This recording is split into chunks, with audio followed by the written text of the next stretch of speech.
नमस्कार, बहुत स्वागत है आपका। आप देख रहे हैं जी मध्य प्रदेश छत्तीसगढ़। आपके साथ मैं हूं सोनाली सिंह। केन बेतवा लिंक परियोजना को लेकर चल रहा पुराना विवाद एक बार फिर से सुर्खियों में है। आज इस मामले में बड़ा अपडेट सामने आया जब परियोजना से प्रभावित ग्रामीणों का प्रतिनिधिमंडल दिल्ली पहुंचा और राहुल गांधी से मुलाकात की। प्रभावितों ने मुआवजे और पुनर्वास से जुड़ी अपनी मांगे राहुल गांधी के समक्ष सामने रखी। दरअसल परियोजना को लेकर प्रभावित ग्रामीण लंबे समय से विरोध प्रदर्शन कर रहे हैं और अब दिल्ली में हुई इस मुलाकात के बाद केन बेतवा लिंक परियोजना से जुड़े विवाद ने एक बार फिर से सियासी तूल पकड़ लिया है। देखिए हमारी रिपोर्ट।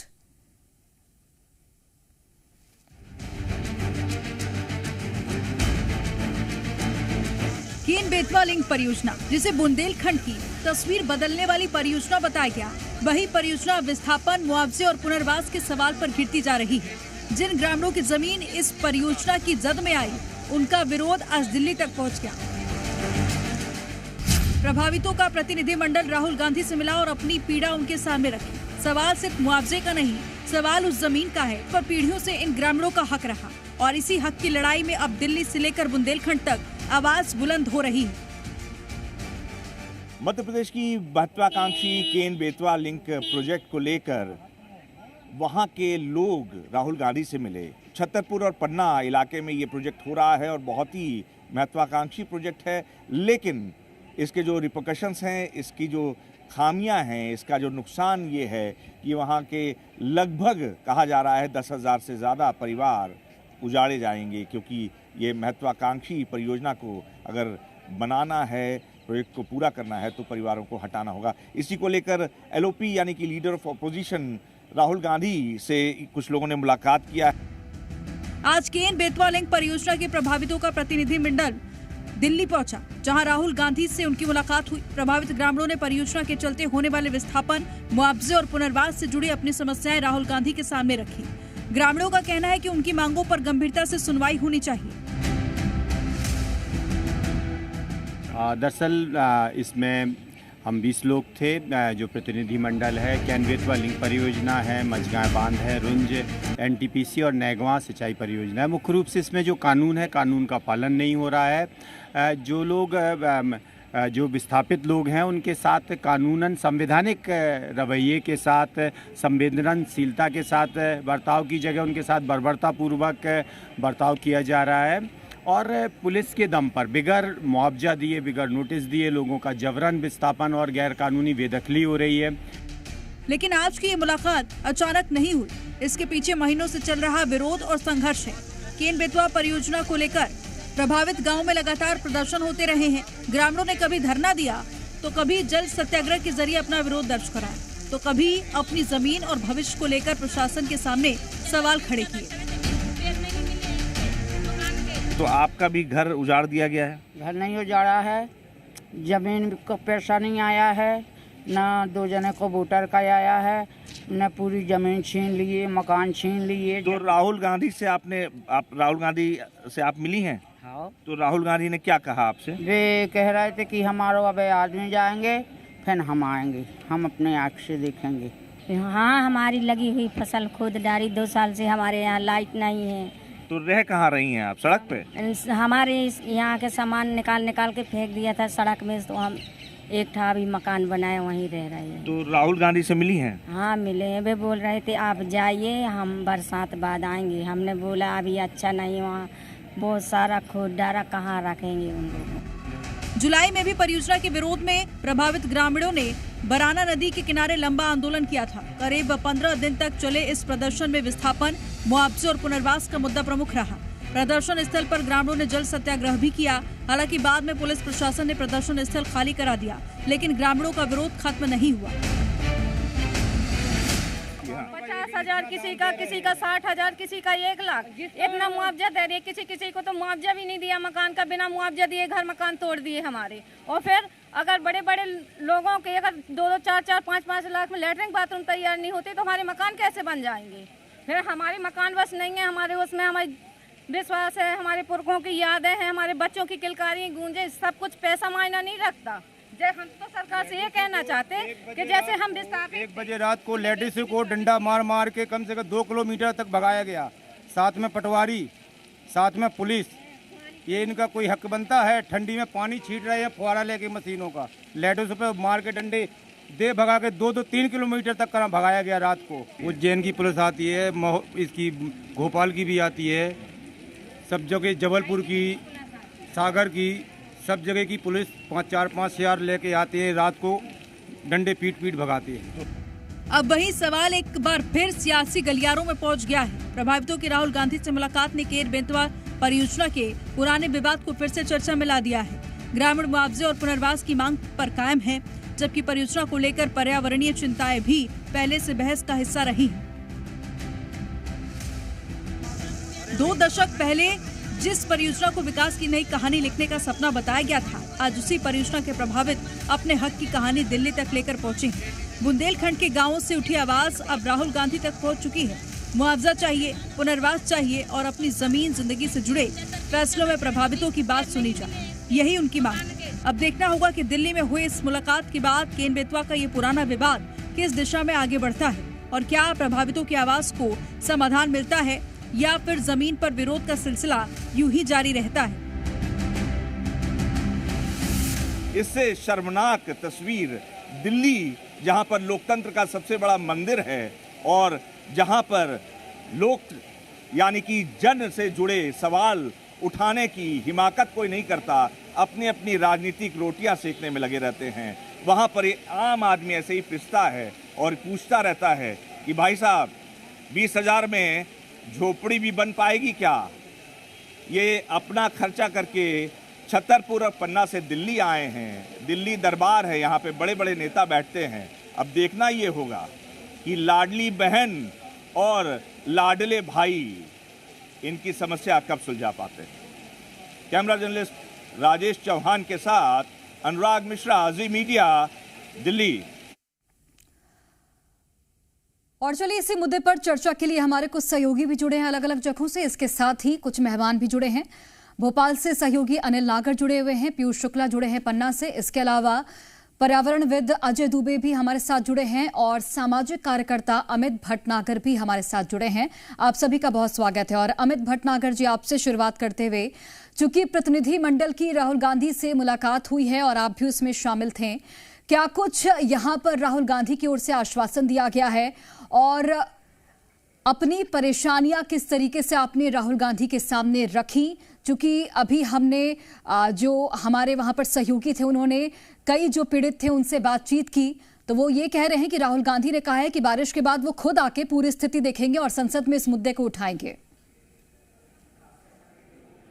जी, हमारी जो समस्या है उसे लेकर हम लगातार पिछले 5 साल से प्रशासन से, सरकार से और सबसे कहने की कोशिश कर रहे हैं। जब सरकार ने हमारी कोई भी बात नहीं सुनी तो हमारा ये प्रयास था कि हम जो विपक्ष है और विपक्ष में जब मध्य प्रदेश के नेता प्रतिपक्ष भी आए थे और उन्होंने विधानसभा में भी ये मामला उठाया, पर ये मामला बहुत हाई प्रोफाइल है क्योंकि प्रधानमंत्री जी और ये पहली नदी गठजोड़ परियोजना का मामला है और हमारे जो प्रतिनिधि उनका ये कहना था कि ये परियोजनाएं जो है ये सिर्फ राज्य से नहीं, ये केंद्र से सीधे हमें आदेश आ रहा है और हम लोग राज्य की भी बहुत वहाँ से आदेश आता है तो हमको ये जल्दी करना है। तो हमें लगा कि हम ऊपर ही ये बात उठाएं और ऊपर बात पहुँचाएँ। तो इसी के तारतम्य में हम लोग दिल्ली आए थे, जहाँ दिल्ली में हम लोगों को बहुत सारे लोगों से मिलना है और हमारी सबसे जो अभी पहली मुलाकात है leader of opposition Rahul Gandhi ji से हुई है और राहुल गांधी जी ने लगभग 45 से 55 मिनट तक सभी प्रभावितों से बातचीत की, सारे मुद्दों को से समझा। हमें अच्छा लगा कि उन्होंने इतने समय दिया और ये सारी बातों को सुना समझा। हमारी जो उनसे आशाएं हैं वो ये है कि सबसे बड़ी आशा वो वहाँ आते हैं और मुद्दे को समझते हैं, ये तो उनको तय करने दिया जाना चाहिए। लेकिन हमारी जो आशाएं हैं वो ये कि लोकसभा में और राज्यसभा में जो इनकी बात है वो बहुत मजबूती के साथ उठनी चाहिए क्योंकि ये बात सिर्फ मुआवजे की नहीं है, लोगों के जीवन की बात है। लोगों को बिगर मुआवजा दिए, बिगर ग्राम सभाएं किए लाठी के दम पर, बट और बूट के दम पर जो इस गांव के मालिक थे उनको उठा के फेंक दिया गया। और जब जब हम लोग अपनी बात कहने की कोशिश करते हैं, हमारी बात सुनी जाए, समझी जाए, हमको समझाया जाए, हमको डराया जाता है, हमारे ऊपर फर्जी केस लगाए जाते हैं। 300 से ज्यादा किसानों पर, आदिवासियों को फर्जी केस लगा दी गया। मेरे ऊपर 1 दर्जन से ज्यादा केस है, जबकि मेरी कोई एक गलती, मैं गांधी को मानने वाला व्यक्ति हूं और संवैधानिक तरीके से, लोकतांत्रिक तरीके से पिछले 5 साल से अपनी बात कह रहा हूं। सरकार और प्रशासन के हर कदम पे मदद करने का प्रयास कर रहा हूं, लेकिन प्रशासन मेरे को डराने का, मेरे ऊपर धमकाने का, फर्जी केस लगाने का जो प्रयास कर रही है वो एक तरीका नहीं है।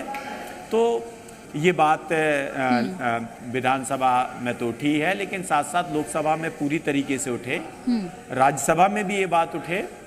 और जो गांव का दर्द है, वो गांव का दर्द भी, आदिवासियों का दर्द भी, जंगल की बात भी दिल्ली के और राष्ट्रीय पटल पर आए, क्योंकि एक राष्ट्रीय परियोजना में राष्ट्रीय स्तर की एक बहुत गलत तरीके की चीजें हो रही हैं। हजार पुलिस आकर लोगों के घर गिरा रही है। आप ये समझ सकते हैं कि मतलब हम लोग हमेशा पुलिस की बात कहते हैं, वो कहते हैं पुलिस कम है। मतलब पुलिस बच्चियों की सुरक्षा करने के लिए 2 पुलिस नहीं है, शराबबंदी के लिए गांव-गांव में अवैध शराब बिक रही है, नदियां उजाड़ी जा रही हैं, रेत का अवैध उत्खनन हो रहा है, तब 4 पुलिस वाले नहीं है। लेकिन जब लोगों के घर गैर कानूनी तरीके से बिगर नोटिस दिए, बिगर मुआवजा दिए, कई लोगों के घर गिरा दिए गए, और वो भी 2-2, 3-3 हजार पुलिस की दम पर। और हम सब लोग जो उनकी बात कहते हैं, उनके संवैधानिक अधिकारों की बात कहते हैं, हमको फर्जी केसों में, एक केस तो मैं आपको बताऊं कि अजयगढ़ में जो मेरे ऊपर केस, जिसमें मुझे 3 दिन जेल भेजा गया था, वो केस जिस व्यक्ति ने दर्ज कराया है वो कह रहा है कि हम तो आपको जानते ही नहीं, हमने तो दस्तखत इस बात के किए थे कि हमारी जेसीबी मशीनें चलने लगी हैं, हमारा काम शुरू हो गया, हमने तो ये बताया नहीं कि आपको जानते हैं, किसी ने मेरे साथ मारपीट की, किसी ने कुछ ये किया। तो उस केस में मुझे वो उसने एफिडेविट भी लिख के दिया है, और उस केस में हम और हमारे 11-12 आदिवासी साथियों को, किसान मित्रों को 3 दिन के लिए जेल भेज दिया गया। ठीक है अमित जी, यानी कुल मिलाकर जो समस्याएं हैं वो बहुत बड़ी हैं। अनिल, इसी से जुड़ा एक सवाल होगा मेरा कि जिस तरीके से यहाँ पर अमित भटनागर जी भी बता रहे हैं कि मामला सिर्फ मुआवजा और पुनर्वास का अब नहीं रह गया है, जिस तरीके से जब ग्रामीण, जब किसान, आदिवासी अपनी आवाज उठाते हैं तो उनकी आवाज को दबाने का किस तरीके से बलपूर्वक प्रयास किया जाता है। हमने भी वो तस्वीरें देखी थी जब शांतिपूर्वक जल सत्याग्रह किया जा रहा था, तब किस तरीके से हटाया गया था सभी ग्रामीणों को। अभी तक जो यहाँ पर डेवलपमेंट हुआ है इस पूरे मामले को लेकर, हालांकि विधानसभा में तो ये मुद्दा उठा है, लेकिन अब उम्मीद की जा रही है कि लोकसभा में भी इस मुद्दे को उठाया जाए, और यही वजह है कि राहुल गांधी से मुलाकात हुई है।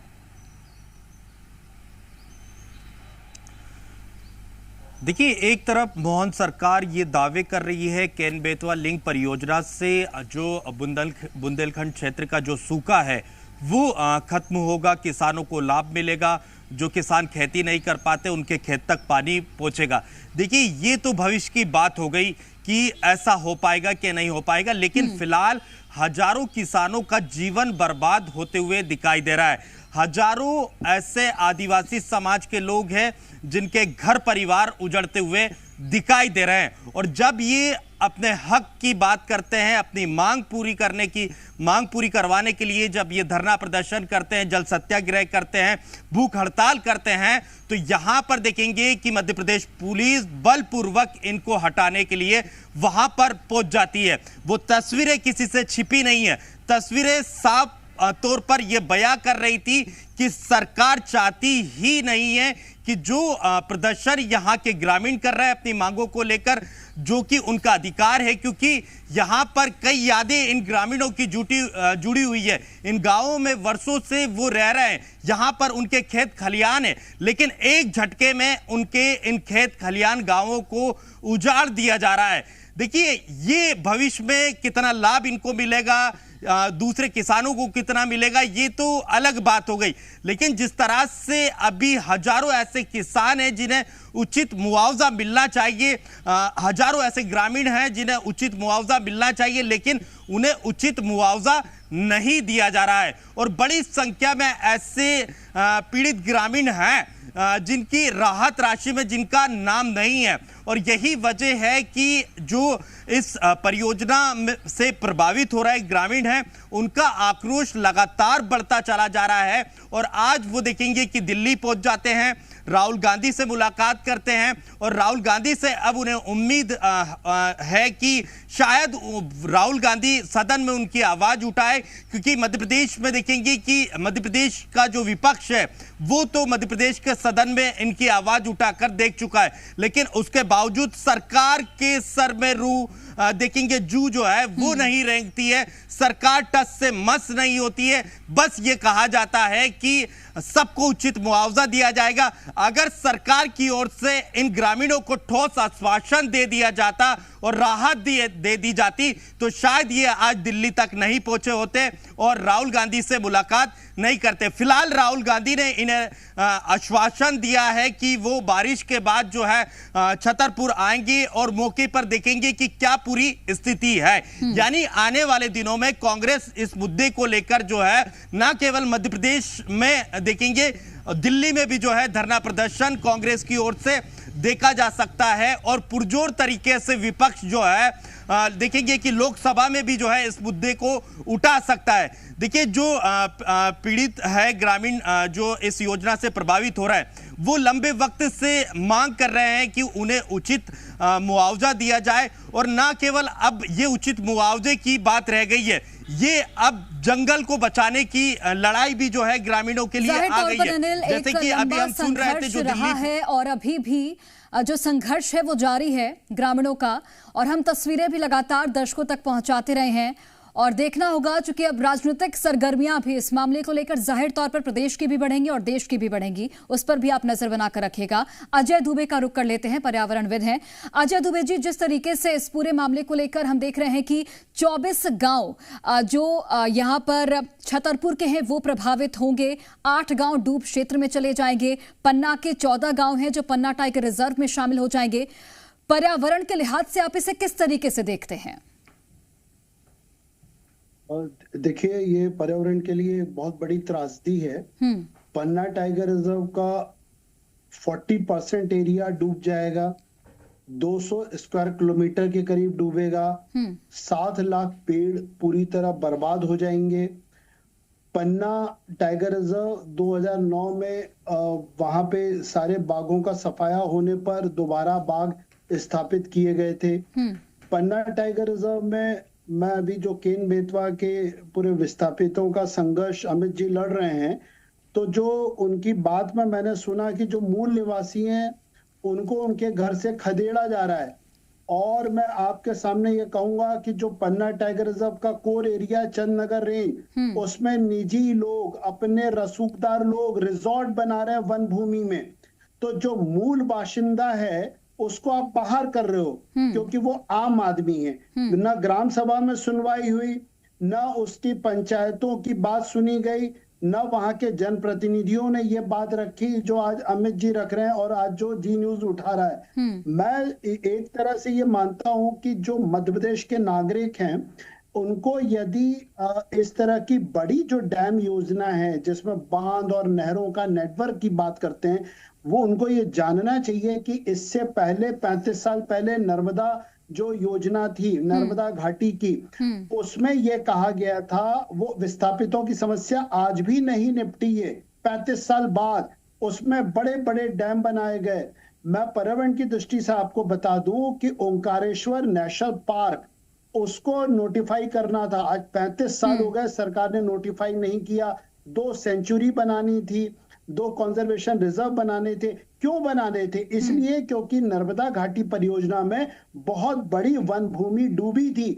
उस तरफ गुजरात ने अपने वन्य प्राणी और वन प्रबंधन को बेहतर करने के लिए, क्षतिपूर्ति के लिए वहां पे नोटिफाई करा सेंचुरी। मध्य प्रदेश का यदि हम पुराना रिकॉर्ड देखते हैं, हम ये पाते हैं कि जो आज केन बेतवा में वादे किए जा रहे हैं, जो करीब 44,000 का बड़ा प्रोजेक्ट है, उसमें जो सरकार के जो कारिंदे हैं, चाहे वो कलेक्टर हो छतरपुर में जो अत्याचार कर रहे हैं, या जो एसपी है, या जो भी शासकीय प्रबंधन है, इनका पूरा मुख्य बिल्कुल जाहिर तौर पर अजय दुबे जी जो आप कह रहे हैं वो सही है। और जिस तरीके से यहाँ पर खामियां दिखती हैं कि पहले भी अगर इस तरीके की परियोजना की शुरुआत हुई थी तो वहां पर भी विस्थापितों का दर्द दिखा था और अभी भी दिख रहा है, तो ऐसे में कोई सुधार होता हुआ नहीं नजर आता है। लौटते हैं सर आपके पास, पीयूष का एक बार रुख कर लेते हैं, पन्ना से हमारे सहयोगी जुड़े हैं। पीयूष, एक महत्वाकांक्षी योजना की शुरुआत सरकार की ओर से की जाती है, कहा जाता है कि जल संकट को दूर करने का प्रयास किया जाएगा, लेकिन उसके एवज में ये जो ग्रामीणों के साथ अत्याचार हो रहा है, उनके बरसों पुरानी जमीन पर जिस तरीके से कब्जा किया जा रहा है, बिना मुआवजे दिए हुए उन्हें जिस तरीके से घर से बेदखल किया जा रहा है, क्या कहेंगे आप, कहां पर लूप होल दिखता है?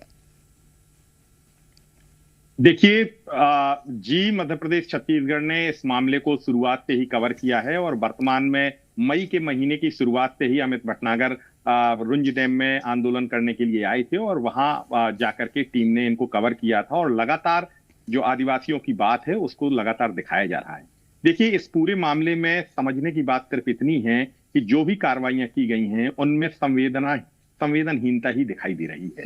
जो इनको मुआवजा बांटा गया है, मुआवजा बांटने की जो एक सरल प्रक्रिया और जमीनी स्तर की प्रक्रिया होनी चाहिए थी कि जिसको विस्थापित किया जा रहा है उससे पूछा जाना चाहिए था कि आप विस्थापन के बाद क्या चाहते हैं। लेकिन देखिए, ये सभी लोग जानते हैं कि बुंदेलखंड का जो पारंपरिक रूप से आदिवासी है वो आज भी बिना पढ़ा लिखा हुआ और कानून की जानकारी उसको नहीं होती है।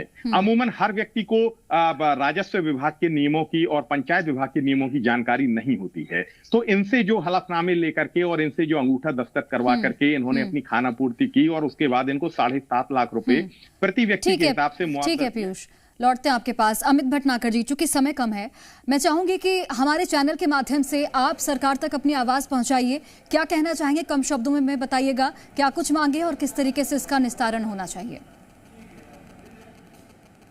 बस मैं एक ही बात सरकार से कहना चाहता हूं कि कम से कम जिनके त्याग पर ये परियोजना टिकी हुई है, जिनकी आजीविका, जिनकी जल जंगल संस्कृति सब कुछ लिया जा रहा, उनको उससे जो कानून की मूल भावना है कि कम से कम उस स्थिति में, जिस स्थिति में वो थे उस स्थिति में ला दीजिए। इनकी जो आजीविका गई है, इनका जो मकान गया है, उसकी कुछ तो विचार करिए और इनको डंडे के साथ नहीं, इनको प्यार से टेकल करिए, क्योंकि इनके ही त्याग पर पूरी परियोजना टिकी हुई है।